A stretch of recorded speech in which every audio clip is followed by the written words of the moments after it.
Since the change of the political party in charge has not made a difference, who's really in charge?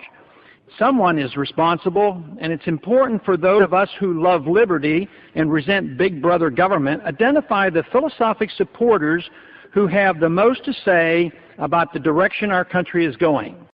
These are the neoconservatives of recent fame. Granted, they are talented and achieved a political victory that all policymakers must admire.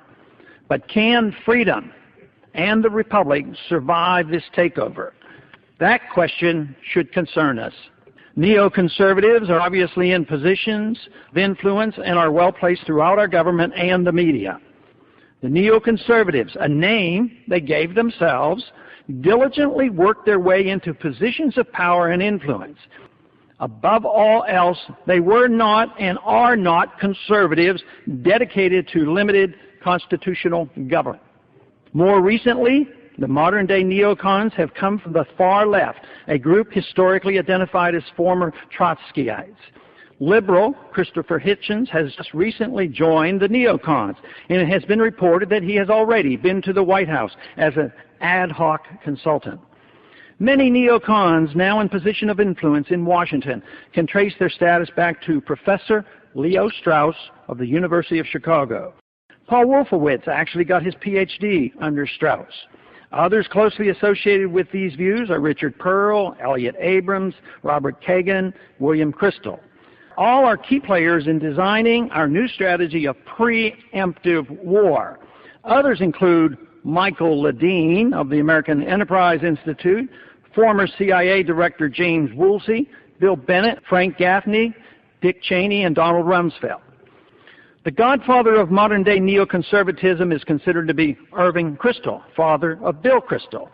More important than the names of people affiliated with neoconservatism are the views they adhere to. Here is a brief summary of the general understanding of what neocons believe. They agree with Trotsky on permanent revolution, violent as well as intellectual. They are for redrawing the map of the Middle East and are willing to use force to do it. They believe in preemptive war to achieve desired ends. They accept the notion that the ends justify the means. They express no opposition to the welfare state. They are not bashful about an American empire. Instead, they strongly endorse it. They believe lying is necessary for the state to survive. They believe a powerful federal government is a benefit. They believe pertinent facts about how a society should be run should be held by the elite and withheld from those who do not have the courage to deal with it. They believe neutrality in foreign affairs is ill-advised. Force should not be limited to the defense of our country. They dislike and despise libertarians, therefore the same applies to all strict constitutionalists. They endorse attacks on civil liberties, such as those found in the Patriot Act, as being necessary. They unconditionally support Israel and have a close alliance with the Likud party. Various organizations and publications over the past 30 years have played a significant role in the rise to power of the neoconservatives. A product of the Bradley Foundation, the American Enterprise Institute led the neocon charge, but the real push for war came from the Project for a New American Century, another organization helped by the Bradley Foundation.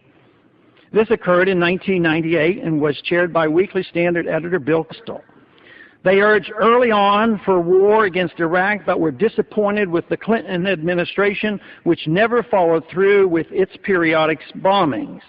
Obviously, those bombings were motivated more by Clinton's personal and political problems than a belief in the neocon agenda.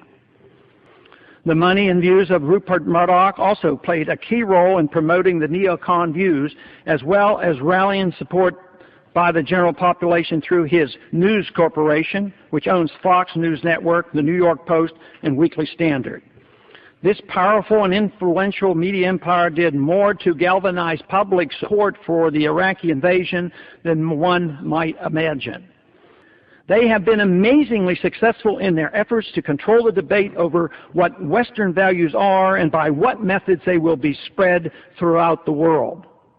It's of interest to note that some large Christian denominations have joined the neoconservatives in promoting preemptive war, while completely ignoring the Christian doctrine of a just war.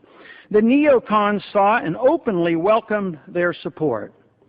Neoconservatism is not the philosophy of free markets and a wise foreign policy.